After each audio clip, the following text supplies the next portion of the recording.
નમસ્કાર, આપ જોઈ રહ્યા છો ન્યૂઝ 18 ગુજરાતી। આપની સાથે હું છું પ્રીતિ તિવારી। સમાચારની શરૂઆત કરીશું વરસાદને લઈને હવામાન વિભાગની આગાહીથી। તો દક્ષિણ ગુજરાત સૌરાષ્ટ્રમાં વરસાદની આગાહી કરવામાં આવી છે। ખાસ કરીને 3 દિવસ થંડરસ્ટોર્મની આગાહી છે। તો 30 થી 40 કિલોમીટર પ્રતિ કલાકની ઝડપે પવન ફૂંકાશે। આ ઉપરાંત રાજ્યમાં સામાન્ય કરતાં 27% વધુ વરસાદ નોંધાયો છે। સૌરાષ્ટ્ર કચ્છમાં સામાન્ય કરતાં 33% વધુ વરસાદ, તો અમદાવાદમાં 25 ડિગ્રી સુધી તાપમાન રહેશે તેવા પ્રકારની આગાહી પણ વ્યક્ત કરવામાં આવી। તો વરસાદને લઈને હવામાન વિભાગની આગાહી, આ ઉપરાંત આંકડાઓ જે સામે આવ્યા છે અત્યાર સુધીમાં વરસાદને લઈને, તો અત્યાર સુધીમાં સામાન્ય કરતાં વધુ વરસાદ રાજ્યભરમાં નોંધાયો છે। સૌથી વધારે જો વાત કરવામાં આવે 27% વધુ વરસાદ રાજ્યમાં સામાન્ય કરતાં વધુ વરસાદ નોંધાયો છે। સૌરાષ્ટ્ર કચ્છમાં આ વખતે સામાન્ય કરતાં 33% વધુ વરસાદ। અમદાવાદમાં આજે 25 ડિગ્રી સુધી તાપમાન રહેશે।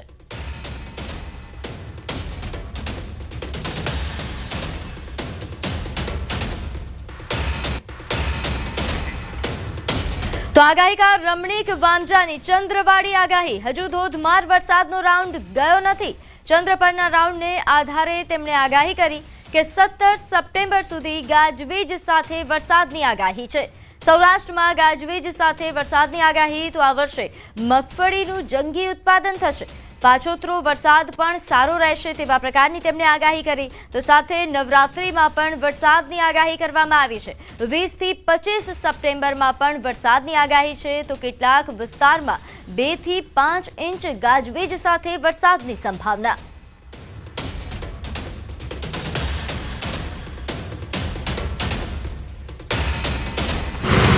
ચંદ્રમામાં કુંડાળું થશે ગુરુવારે 12:30 થી 1 વાગ્યા સુધી, અને બીજું કુંડાળું આજ રાતે 3 થી 3:30 કુંડાળું થવાથી 17-9 સુધી ગાજવીજ સાથે બપોર પછી મંડાણી વરસાદ સૌરાષ્ટ્રમાં થશે।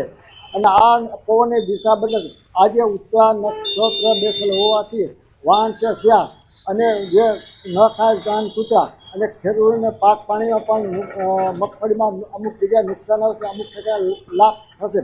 પાછોતરો વરસાદ થવાનું કારણ છે અષાઢ મહિનાની અંદર પડવાના દિવસે આદ્રા નક્ષત્ર ન હોવાથી પડે છે, એટલે ઘડલી વાત અને ખગોળ વિદ્યાને આધાર આવે છે। હજી વરસાદ નોરતામાં પણ થશે। સરદાર સરોવર નર્મદા ડેમની સપાટીમાં વધારો નોંધાયો। ઉપરવાસમાંથી 1,72,622 ક્યુસેક પાણીની આવક થઈ। તો નર્મદા ડેમના 10 દરવાજા ખોલવામાં આવ્યા, જેની સામે નર્મદાના 10 ગેટમાંથી 1,41,736 ક્યુસેક પાણી નર્મદા નદીમાં જાવક કરવામાં આવી। હાલ નર્મદા ડેમની સપાટી 136.40 મીટરે પહોંચી છે। તો નર્મદા ડેમના 10 દરવાજા 1.5 મીટર ખોલવામાં આવ્યા। તો 24 કલાક આ ડેમ 9 સેન્ટીમીટરનો વધારો 24 કલાકમાં નોંધાયો છે।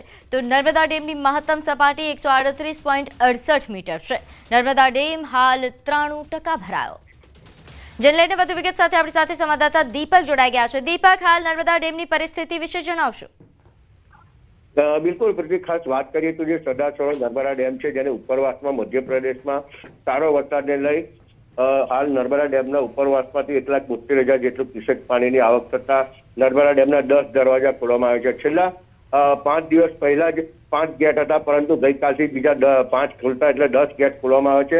અને આ 10 ગેટ ખોલાતા એમાંથી 1,41,776 જેટલું ક્યુસેક પાણી નદીમાં વહેતા નર્મદા, ભરૂચ અને વડોદરા કાંઠા વિસ્તારના ગામોને સાબદા કરાયા છે। કહી શકાય કે જે નર્મદા ડેમ છે ગુજરાતની જીવાદોરી છે, અને હાલ આ ગુજરાતની જીવાદોરી જે ખરેખર સાબિત થઈ રહી છે, કારણ કે આવનારા દિવસોમાં આ નર્મદા ડેમનું પાણી ગુજરાતને સિંચાઈ અને પીવાનું પાણી પૂરું પાડવામાં હાલ નર્મદા ડેમ સક્ષમ થઈ ચૂક્યો છે। જી બિલકુલ, આભાર માહિતી આપવા બદલ। તો આજે તે સંવાદદાતાએ જણાવ્યું કે નર્મદા ડેમ કે જે 93% ભરાયો છે, આ વખતે સિંચાઈની સમસ્યા નહીં સર્જાય। તો હવે વાત પાણીમાં પાટણ અને ખેતરમાં દરિયાની।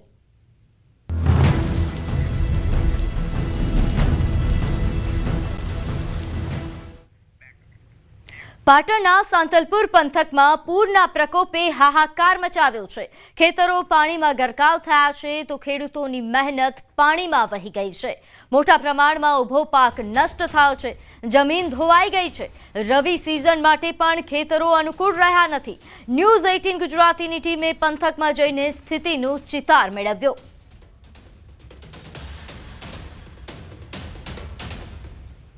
જાર બધું પણ અત્યારે બધું પાણીમાં બૂટ પડ્યો છે અને સર્વે કરવાની કોઈ જરૂર નથી કોમ્પ્યુટરમાં જોઈ લે કે આખા પાઇપ બધું પાણી જ ભરે છે કે બીજો ખેતરના બંધ તૂટેલ પડે આવર હવાર તો એ નુકસાની મોટી ખેડૂતોને માઠ સુધાર્યા હતા કોમ્પ્યુટર પાવડે હકાવી અને વળી એની દશા આવી એટલે ખેડૂતોને અત્યારે પેમાલી છે.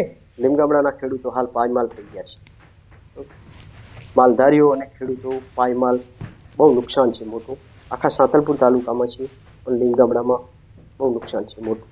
બરાબર, ખેડૂતોને 100% સહાય આપે એવી સરકાર શ્રીને મારી નમ્ર વિનંતી છે. પાણી વરાપે મગસર મહિનામાં કોહ મહિનામાં એટલે રવિ સિઝને પણ લઈ શકશે નહીં. એટલે ખેડૂતને આ વર્ષ થયેલ છે ટાઢો દુષ્કાળ. ઓલો નવર હે તો ઓલો દુષ્કાળ, આ ઠંડો દુષ્કાળ હે અતિવૃષ્ટિ.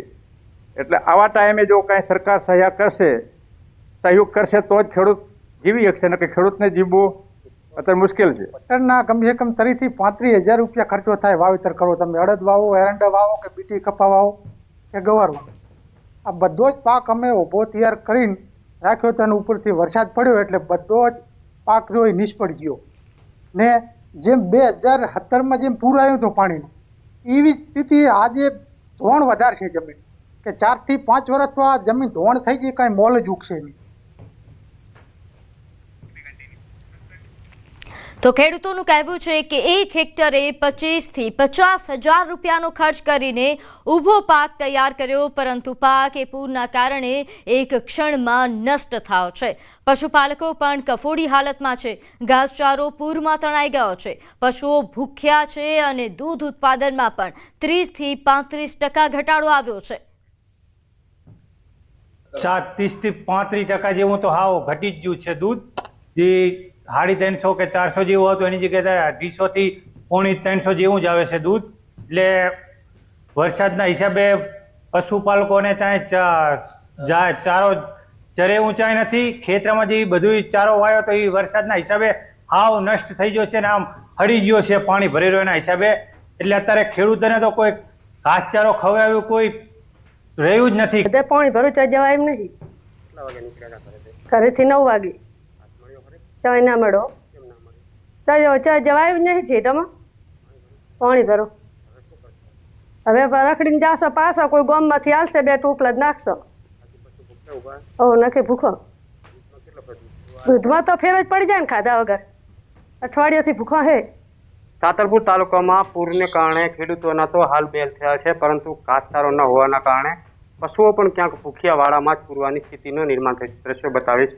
દ્રશ્યો લીંગામડા ગામના છે, જ્યાં 10 થી 15 ભેંસો એક જ જગ્યાએ પૂરવામાં આવે છે. કારણ કે ઘાસચારો ન હોવાના કારણે ખેડૂતો પોતાના ઘરે જે અન્ન વધ્યું હોય રાંધેલો ખાધા પછી તે ખરાવે છે. તો કેટલાક ખેડૂતો સાવ ભૂખ્યા ન જોવા રહેવાના કારણે ક્યાંક બિસ્કિટ તેમજ સૂકો નાસ્તો પણ ક્યાંક પશુઓને ખરાવે છે. આ દ્રશ્યમાં દેખાઈ રહ્યા છે જે રીતે આ લીંગામડા ગામના દ્રશ્યો છે, જ્યાં પશુઓ ભૂખ્યા ન જોઈ શકતા પશુપાલક, એના કારણે તેમને બિસ્કિટ ખરાવી રહ્યા છે. મહત્વની વાત છે કે છેલ્લા 6 દિવસથી વરસાદે વિરામ લીધો છે, પરંતુ ખેતરોમાં પાણી હજી જળબંબાકાર છે અને ઘાસચારાને કોઈ જ ઉપજાવ નથી. બીજી બાજુ ઘરે પણ જે ઘાસચારો હતો તે બાંધ્યા ઢોર રાખવાના કારણે તમામ ઘાસચારો પશુઓને ઊભા જ ખરાવી દેવામાં આવે છે. મહત્વની વાત છે કે છેલ્લા 3 દિવસથી કેટલાક પશુઓ ઘાસ ન હોવાના કારણે ભૂખ્યા છે, તેના કારણે દોવા પણ નથી આવતા. એટલે કે દૂધમાં ઉત્પાદનમાં પણ ક્યાંક પશુપાલકોને નુકસાન જઈ રહ્યું છે. મહત્વની વાત છે કે હાલની સ્થિતિએ ખેડૂતોની સાથે સાથે પશુપાલકોની સ્થિતિ પણ દયનીય જોવા મળે છે. પશુઓ ભૂખ્યા પોતાના વાડામાં જ પૂરી દીધા છે. એટલે કે સરકાર એક બાજુ ખેડૂતોનો સર્વે કરી સહાય તો આપે, પરંતુ બીજી બાજુ સૌથી મહત્વની વાત છે કે તાત્કાલિક એટલે કે યુદ્ધના ધોરણે સૌથી પહેલા આ વિસ્તારમાં સાંતલપુર સમગ્ર પંથકમાં પશુઓ માટે ઘાસચારાની જો વ્યવસ્થા કરવામાં આવે તો પશુઓનું નિર્વાહ થઈ શકે. નહીંતર પશુઓ ભૂખ્યા અને તરસ્યા આ જ રીતે પશુપાલકોની નજર સામે ઊભા છે અને પશુપાલકો આમ દયનીય દશામાં મુકાયેલા જોવા મળી રહ્યા છે. અશરફ ખાન, ન્યૂઝ 18, પાટણ. તો ખેડૂતો અને પશુપાલકોની એક જ માંગ છે કે તાત્કાલિક નુકસાનની સહાય તેમજ ઘાસચારાનું વિતરણ થાય તો તેઓ પાછા ઊભા થઈ શકે. સાંતલપુર પંથકમાં સતત 36 કલાક વરસાદના કારણે પૂર જેવી સ્થિતિનું નિર્માણ થયું છે અને આ વિસ્તારના ખેડૂતો ક્યાંક પાયમાલ થઈ ગયા છે તેવા દ્રશ્યો સામે આવે છે. દ્રશ્યો હું તમને બતાવીશ. દ્રશ્યો હાલ જે દેખાય છે તે સાંતલપુરના મુખ્ય મથક વારાઈથી 3 કિલોમીટર જે આવેલો છે લીંગામડા ગામના. આ લીંગામડા ગામના દ્રશ્યો છે અને આ લીંગામડા ગામના ખેડૂતો પોતાની આપવીતી ન્યૂઝ 18ને જણાવી રહ્યા છે કે ખરીફ પાકમાં જે આશાઓ સાથે ખર્ચાઓ કર્યા હતા હેક્ટર દીઠ 25,000 કે બીજા વાવેતરમાં જે રીતે બિયારણ હોય તે પ્રમાણે 50,000 સુધીના ખર્ચા કર્યા હતા, પરંતુ જ્યારે પાક તૈયાર થઈ ગયો ખેડૂતોને આશા બંધાઈ કે ખરીફ સિઝન ક્યાંક સારી આવશે તો રવિ સિઝનમાં ખેડૂતો પાક વાવણી કરી શકશે, પરંતુ અચાનક કુદરતી આકાશી આફત એ હદે આવી કે આ વિસ્તારના ખેતરો જળબંબાકાર થઈ ગયા છે. વરસાદને વિરામ લીધાને આજ 7મો દિવસ છે, પરંતુ હજી પણ અત્યારે જે ઊભા છે તે આપણે ઊંચાળો ખેતર છે તો પણ અહીંયા ઢીચણ ઉપર પાણી ભરાયેલા છે, એટલે કે જ્યારે અંદર જઈએ તો ગળાડૂબ પાણી હાલની સ્થિતિએ ખેતરમાં ઊભા છે. આ વિસ્તારમાં ખેડૂતોએ ખરીફ પાકમાં અડદ, ગવાર, તુવર સહિત કઠોળના પાકો વાવેતર કર્યા હતા, તેમજ એરંડા, દિવેલા સહિતનો પણ આ વિસ્તારમાં વાવેતર થયો હતો, પરંતુ આકાશી આફતે ખેડૂતોની તમામ આશાઓ પર પાણી ફેરવી દીધો છે અને હવે ખેડૂતોનો એક જ સહારો વધ્યો છે સરકાર. ખેડૂતો અત્યારે સરકાર પાસે એ માંગ કરી રહી છે કે સરકાર સર્વે કરે તો પશુ મૃત્યુ અને ઘર વકરી મકાનો જે પડી ગયા છે તેનું સહાય કરે, પરંતુ સામે ખેડૂતોને કેટલું નુકસાન છે, કયું વાવેતર એનું સર્વે ના કરે, કારણ કે ખેતરોમાં જવાની સ્થિતિ જ હાલ નથી, તો સરકારના તંત્રના અધિકારીઓ ખેતરે સુધી કઈ રીતે પહોંચી સર્વે કરશે. એટલે ખેડૂતોનું કહેવું છે કે સરકારને ખબર જ છે કે કોણ ખેડૂત છે અને કોણ નથી, એટલે કે કોમ્પ્યુટર ઉપર જે નોંધાયેલા ખેડૂતોને તમામને ખાતામાં જ સીધી સહાય આપે તો ખેડૂતોને સત્વરે એટલે કે તાત્કાલિક એમને સહાય મળે. સાંતલપુર પંથકના તમામ ખેતરોમાં કમરથી ઉપર પાણી ભર્યા છે, તમામ પાક નષ્ટ જોવા મળી રહ્યા છે, એટલે હાલની સ્થિતિએ લિંગાવણા ગામનો આ ગ્રાઉન્ડ ઝીરો હતો જ્યાં પણ ખેડૂતો પોતાની આપવીતી જણાવી રહ્યા છે. અશરફ ખાન, ન્યૂઝ 18 પાટણ. તો સમાચારમાં આગળ વાત કરીએ ભરૂચના અંકલેશ્વર પાનોલી જીઆઈડીસી વિસ્તારમાં આવેલી સંઘવી ઓર્ગેનિક્સ કંપનીમાં ભીષણ આગ ભભૂકી ઉઠી. આગ લાગતા તરત જ અફરાતફરી મચી ગઈ. આગ એટલી વિકરાળ હતી કે ધુમાડાના ગોઠે ગોઠા દૂર દૂર સુધી દેખાયા. ભારે જહેમત બાદ 10 ફાયર ફાઈટરની ગાડીની મદદથી આગ પર કાબુ મેળવાયો હતો. તો આ દ્રશ્યો છે અંકલેશ્વરની પાનોલી જીઆઈડીસીમાં લાગેલી ભીષણ આગના, જ્યાં સંઘવી ઓર્ગેનિક્સ કંપનીમાં આગ લાગતા જ વિકરાળ સ્વરૂપ ધારણ કર્યું હતું. જે રીતે જોઈ શકાય છે કે એટલી વિકરાળ આગ હતી કે સમગ્ર ગ્રામ્ય વિસ્તાર તેની ઝપેટમાં આવ્યું હોય તે પ્રકારના દ્રશ્યો. પરંતુ કંપની વિસ્તારમાં જ આગ લાગી હતી, પરંતુ ગ્રામ્ય વિસ્તારના લોકો આ આગ જોઈને ભયના માહોલમાં છે. ગામ છોડીને તાત્કાલિક ગ્રામજનોને બહાર ખસેડવામાં આવ્યા હતા. તો ભરૂચના અંકલેશ્વર જીઆઈડીસી વિસ્તારના આ દ્રશ્યો છે કે જ્યાં ભીષણ આગ લાગતા મોડી રાત્રે લાગેલી આગ એ વહેલી સવાર સુધી ફાયર ફાઈટરની ટીમ દ્વારા આગ બુઝાવવાનું કાર્ય કરવામાં આવ્યું. હાલ આગ કાબૂમાં મેળવી લેવામાં આવી છે. આગ લાગ્યા પાછળનું કારણ એ તપાસ બાદ જાણી શકાશે, પરંતુ હાલ આ જે દ્રશ્યો સામે આવી રહ્યા છે ખૂબ જ ચોંકાવનારા દ્રશ્યો. અહીં સંઘવી ઓર્ગેનિક્સ કંપનીમાં કે જ્યાં ભીષણ આગ લાગ્યા બાદ અફરાતફરી ગઈ. આગ લાગવાના કારણે અહીં ગ્રામ્ય વિસ્તારોમાં ધુમાડો જે ફેલાયો તેના કારણે ગ્રામ્ય વિસ્તારના ગ્રામજનો એ ગામ છોડીને ભાગવા મજબૂર બન્યા. તો આ તરફ રાજકોટમાં કારમાં ભીષણ આગ લાગી. કિસાનપરા ચોકમાં ગાડીમાં આગ લાગવાનો બનાવ બન્યો, જ્યાં ફાયર વિભાગે પાણીનો મારો ચલાવીને આગ પર કાબુ મેળવ્યો. ગાડીમાં સવાર નીચે ઉતરી જતા આ બાદ બચાવ થયો હતો. તો સદનસીબે આગમાં કોઈ જાનહાનિ થઈ નથી, પરંતુ કાર એ જે છે તે બળીને ખાખ થઈ ગઈ.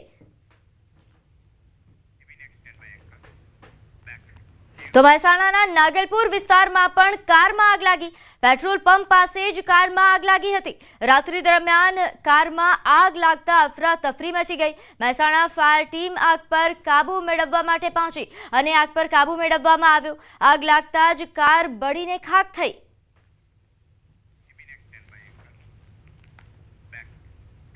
તો મહેસાણાના એપીએન સલ્ફર પ્લાન્ટમાં 2 શ્રમિકોના મોત નીપજ્યા. રાતના સમયે સલ્ફર પ્લાન્ટમાં આગ લાગી હતી અને ફાયર વિભાગે ઘટના સ્થળે પહોંચી આગ પર કાબુ મેળવ્યો. અન્ય ઈજાગ્રસ્તોને સારવાર અર્થે હોસ્પિટલ ખસેડવામાં આવ્યા છે. તો શ્રમિકોના મોત કયા કારણથી થયા તેને લઈને તપાસ શરૂ કરાઈ. મહેસાણા બહુચરાજી હાઈવે પર સામિત્રા નજીક આ ઘટના બની.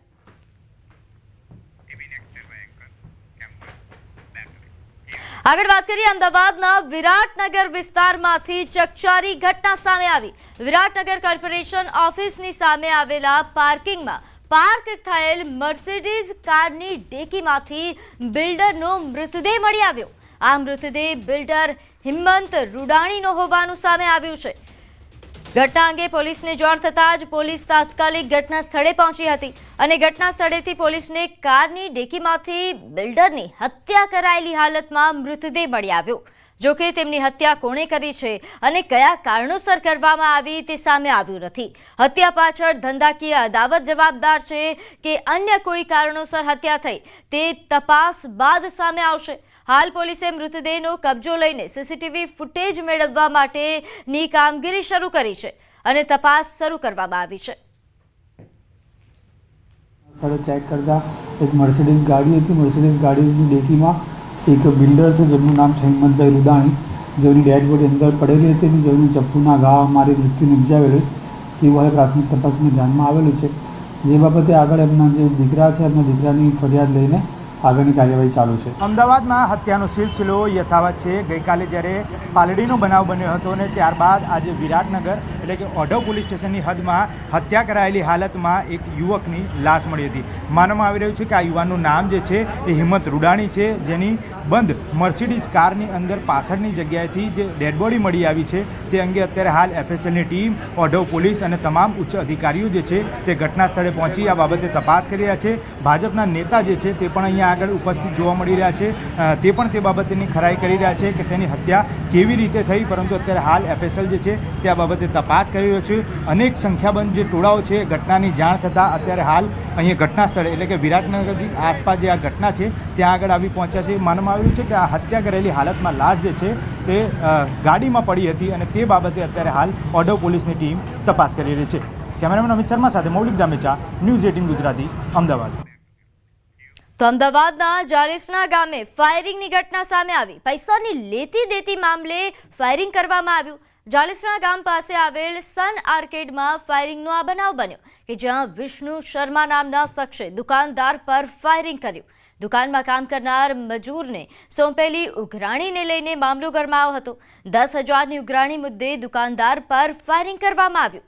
ફાયરિંગમાં દુકાનદાર ઇજાગ્રસ્ત થયા. ઇજાગ્રસ્તને સારવાર માટે અમદાવાદ હોસ્પિટલ ખસેડવામાં આવ્યા. તો નિવૃત્ત એરફોર્સ જવાન વિષ્ણુ શર્માની ધરપકડ કરવામાં આવી છે. આરોપી વિષ્ણુ શર્મા એ નિવૃત્ત એરફોર્સ જવાન છે. શ્રવણકુમાર સરગરા નામના વેપારી પર પોતાની ખાનગી રિવોલ્વરથી તેમણે ફાયરિંગ કર્યું હતું. એક દિવસ 11 તારીખે રાત્રે આસપાસ સદર બાબતે બોલાચાલી ઉગ્ર થતા જે વિષ્ણુ નિરંજન શર્મા છે એટલે કે આરોપી, તેમના દ્વારા એક રાઉન્ડ ફાયર કરી અને ભોગ બનનાર શ્રવણકુમાર પર એક રાઉન્ડ ફાયર કરવામાં આવે છે. જે સદર ગુનાના આરોપી છે તે એરફોર્સ રિટાયર્ડ સાર્જન્ટ છે. તેમનું વેપન હતું એ લાયસન્સ વેપન છે અને 2028 સુધી તેમની મંજૂરી હતી. આરોપીની ધરપકડ કરવામાં આવેલી છે અને ધરપકડ પછી કોર્ટમાં રજૂ કરીને રિમાન્ડ માંગવામાં આવશે. તો આ તરફ અમદાવાદના અસલાલી હત્યા કેસમાં પોલીસે હત્યારા પતિને જેલના સળિયા પાછળ ધકેલી દીધો છે.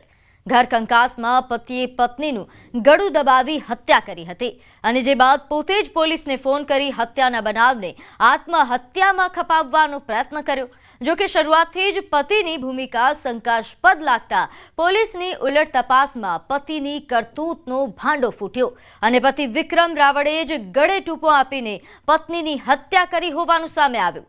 પોલીસની પૂછપરછમાં વિક્રમનું કહેવું છે કે તેની પત્નીને માનસિક બીમારી હતી અને અવારનવાર ઝઘડા કરતી હતી. ક્યારેક ઝઘડો થાય ત્યારે તે જાતે જ નિર્વસ્ત્ર થઈ જતી હતી અને તેના 5 મહિનાના પુત્રની પણ હત્યા કરી દેવાની અનેક વખત ધમકી આપતી હતી. ત્યારે એક વખત તેને છરીના ઘા મારવાના પણ પ્રયત્ન કર્યા, જેથી અવારનવાર થતા ઝઘડાથી કંટાળીને તેણે આ પગલું ભર્યું છે. તો બીજી તરફ મૃતક યુવતીના પરિવારજનોનો આક્ષેપ છે કે આરોપી વિક્રમ તેની પત્નીના ચારિત્ર પર શંકા કરતો હતો. અસલાલી પોલીસે આરોપીની ધરપકડ કરીને વધુ તપાસ શરૂ કરી છે. અહીંયા મોકલી 11 તારીખે મારી નાખી. 5 વાળા કોઈ જાણ કરી નહીં અમને. આ તો અહીંથી ડિસ્ટર્બ વાળા જ્યાં ગમે એટલા વાગે મારી, અમને 4 વાગે ફોન આવ્યો અમારામાં કે ભાઈ તમારી છોકરીને આવું થયું છે. ઝઘડો કઈ જ નતો. જો 8 તારીખે તેને મોકલી હતી, 8 તારીખે તેને મોકલી દો. 2 દરમિયાનનો શું પ્રોબ્લેમ છે અમને શું ખબર હોય. હા, પણ એમને શંકા એ ભાઈને એવું હોય છે કે એ ગામના સરપંચ પાવરવાળો છે. એમ કે કંઈ પણ થાય હું તને છોડાઈ લાવી. હા, એ સરપંચ કાલે અમારે સભાની જોતી હતી તો અહીંથી ડિસ્ટર્બ વાળા ગયું અમને ખર્ચો કરીને આપશું. ત્યાં કણે મલકભાઈ સાહેબ આવ્યા હતા તો સૌભાઈની માટે એને ભાતના સરપંચને ફોન કર્યો. પોલીસને સદર બાબતે શંકા જણાઈ આવતા ઝીણવટપૂર્વક તપાસ કરેલી છે અને તે બાબતથી જણાવેલ છે કે આ આત્મહત્યાનો બનાવ નથી, પરંતુ આ હત્યાનો બનાવ છે. જેથી કરી વિશેષ પૂછપરછ અને તપાસ કરતા સદર ગુનાના આરોપીને ધરપકડ કરી અને આગળની પ્રક્રિયા ધરવામાં આવી. બંને પતિ અને પત્ની વચ્ચે આંતરિક ઘરકંકાસ જણાઈ આવે છે, પરંતુ પતિ દ્વારા અને સાસરિયા પક્ષ દ્વારા અને જણાવવામાં આવે છે કે સદર મહિલા છે, મરણ જનાર મહિલા છે પારુલબેન રાવળ, તેમની માનસિક સ્થિતિ ઠીક ન હતી. તે બાબતથી અવારનવાર ઘરમાં ઝઘડાઓ હતા. તો આણંદના બોરસદમાં અસામાજિક તત્વો બેફામ બન્યા. બોરસદમાં ખુલ્લી તલવારો સાથે જાહેરમાં ડાન્સ પાર્ટી કરી. અસામાજિક તત્વોને પોલીસનો કોઈ ડર ન હોય તેમ જાહેરમાં પાર્ટી કરતા જોવા મળ્યા. વિડીયો વાયરલ થતા બોરસદ ટાઉન પોલીસે 6 લોકો સામે સુલેભંગનો ગુનો દાખલ કર્યો છે. તો આવી જ અન્ય એક ઘટના પેટલાદના શેરપુરા વિસ્તારમાં નોંધાઈ, જ્યાં મોઇનુદ્દીન મલેક ખંજરથી કેક કાપતો હોવાનો વિડીયો વાયરલ થયો, જેને લઈને પોલીસે આરોપીની અટકાયત કરી અને કાયદેસરની કાર્યવાહી હાથ ધરી. તો હાલ આણંદમાં જાણે કે સામાજિક તત્વોને પોલીસનો કોઈ ડર જ નથી તેમ નિયમોના ઉલાળ્યા કરતા દેખાઈ રહ્યા છે. કોઈ તલવાર સાથે ડાન્સ કરતા નજરે પડે છે, તો કોઈ ખંજર સાથે કેક કાપે છે. જેને લઈને વધુ વિગત સાથે આપણી સાથે સંવાદદાતા જનક જોડાઈ ગયા છે. જનક, આણંદમાં પોલીસનો આ સામાજિક તત્વોને કોઈ ડર જ નથી? ચોક્કસ આ ઘટના આણંદ જિલ્લાના 2 શહેરની છે, એક બોરસદની છે અને એક પેટલાદ શહેરની છે, જ્યાં અસામાજિક તત્વો એમના બર્થડે સેલિબ્રેશન કરતા હતા. બોરસદમાં તલવારની સાથે ઉજવણી કરતા નજરે ચડ્યા વિડીયો સોશિયલ મીડિયામાં વાયરલ થયો હતો. જ્યારે પેટલાદમાં મોઇનુદ્દીન મલેક નામનો એક યુવાન એની બર્થડે કેક ખંજરથી કાપતો વિડીયો વાયરલ થયો હતો સોશિયલ મીડિયામાં. બંને ઘટનાઓમાં બોરસદ પોલીસે તપાસ કરી અને પેટલાદ પોલીસે પણ તપાસ કરી. બોરસદની ઘટનામાં 6 જેટલા જે વિડીયોમાં દેખાય છે એ અસામાજિક તત્વો સામે પોલીસે સુલેભંગનો હેઠળ ફરિયાદ દાખલ કરી છે અને પેટલાદમાં પણ આ મોઇનુદ્દીન મલેકની અટકાયત કરી કાયદેસરની કાર્યવાહી હાથ ધરી છે. આભાર.